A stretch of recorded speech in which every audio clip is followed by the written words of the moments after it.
Well, I'm happy to be here, and everyone is really nice, and it's a very competitive environment, and I'm just happy to be here and to just do what I know to do.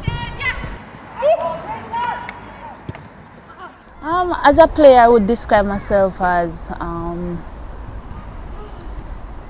quick and strong. And as a person, that's for others to tell. I don't really know how to describe myself because I feel like everyone that we meet, we have a different impact.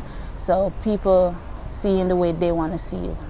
But for me, I am a loving and caring person, and I'm a happy person. And I want people to see how happy I am, and as a way to inspire them. Yeah.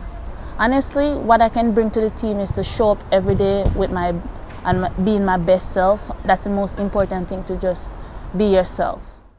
Äntligen är hon här.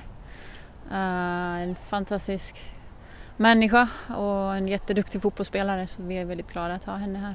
Hon är mångsidig, kan spela på olika positioner, främst som mittback. Har också spelat som forward faktiskt. Väldigt speedy. Bra passningsfot. Läser spelet på ett bra sätt. Och sen hennes ledaregenskaper, de syntes direkt på första träning. Så det är någonting som känns extra kul. Jag tror att det kommer lyfta laget till nästa nivå och känna att vi har trygghet när vi har Konya på planen. Så det är viktigt, det känns kul.